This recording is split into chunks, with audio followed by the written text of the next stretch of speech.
Diamond হারবারের আমতায় তৃণমূল কংগ্রেসের 5 তলা পার্টি অফিস বুলডোজার দিয়ে গুড়িয়ে দেওয়ার ঘটনাকে কেন্দ্র করে এই মুহূর্তে উত্তাল রাজ্য রাজনীতি। তবে প্রশাসনের এই কঠোর পদক্ষেপের পর দমে যাওয়া তো দূরস্থ, উল্টে দ্বিগুণ আক্রমণাত্মক মেজাজে ময়দানে নামলেন তৃণমূলের সর্বভারতীয় সাধারণ সম্পাদক তথা স্থানীয় সাংসদ অভিষেক বন্দ্যোপাধ্যায়।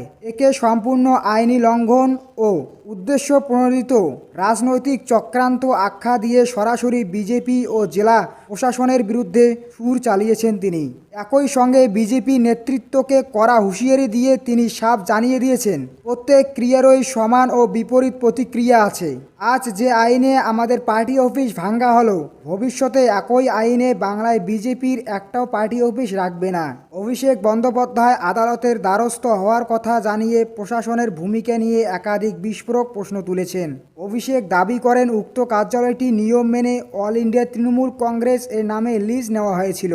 গত 2 মাস ধরে বিষয়টি নিয়ে উচ্চ আদালতে মামলা বিচারাধীন রয়েছে, কিন্তু আদালতের চূড়ান্ত রায়ের তোয়াক্কা না করেই একতরফাভাবে প্রশাসনকে দিয়ে এই বুলডোজার চালানো হয়েছে।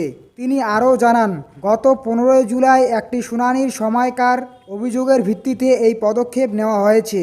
তার প্রতিলিপি চাওয়া হয়েছিল, কিন্তু জেলা প্রশাসন বা বিএলআরওর দপ্তর তার কোনো প্রমাণ বা প্রতিলিপি দিতে পারেনি। অথচ তার ঠিক 2 দিনের মাথায় 18 জুলাই সকালে তড়িঘড়ি বুলডোজার এনে ভাঙচুর শুরু করা হলো। অভিষেকের গুরুতর অভিযোগ, এই অভিযানে শুধু বিডিও, পুলিশ ও সরকারি আধিকারিকরা ছিলেন না। ভিডিও ফুটেজে দেখা গেছে বিজেপির দলীয় পতাকা হাতে, মুখে গেরুয়া পেট্টি বেঁধে বিজেপির ক্যাডাররাও এই বেআইনি অভিযানের অংশ নিয়ে ভাঙচুর চালিয়েছেন। ঘটনার পরে দ্রুত আইনি পদক্ষেপ নিতে শুরু করেছে তৃণমূল নেতৃত্ব। অভিষেক জানান, ভাঙচুরের সমস্ত ভিডিও, তথ্য প্রমাণ সহ কলকাতা হাইকোর্টের প্রধান বিচারপতির ওএসডির কাছে ইমেল মারফত জমা দেওয়া হয়েছে। প্রয়োজনে এই লড়াই সুপ্রিম কোর্ট পর্যন্ত নিয়ে যাওয়া হবে। বিরোধী শিবিরকে খোলা চ্যালেঞ্জ ছুড়ে দিয়ে ডায়মন্ড হারবারের সাংসদ বললেন, আইনের হাত অনেক লম্বা। ধারা 31 প্রযোজ্য করে আজ যারা বেআইনিভাবে তৃণমূলের অফিস ভাঙছে, সরকার পাল্টালে এই একই আইনের ধারায় সুদে আসলে সব হিসাব মেটানো হবে।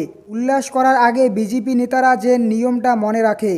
অন্যদিকে বিজেপি নেতৃত্বের দাবি, কোনো রাজনৈতিক উদ্দেশ্য নয়, সম্পূর্ণ বেআইনি নির্মাণ ও সাধারণ মানুষের অভিযোগের ভিত্তিতেই ভূমি দপ্তর আইনি প্রক্রিয়ায় এই পদক্ষেপ নিয়েছেন। তবে মামলার শুনানি চলাকালীন এই ধরনের বুলডোজার অ্যাকশন নিয়ে রাজ্যের রাজনৈতিক ও আইনি মহলে নতুন করে জোর বিতর্ক শুরু হয়েছে।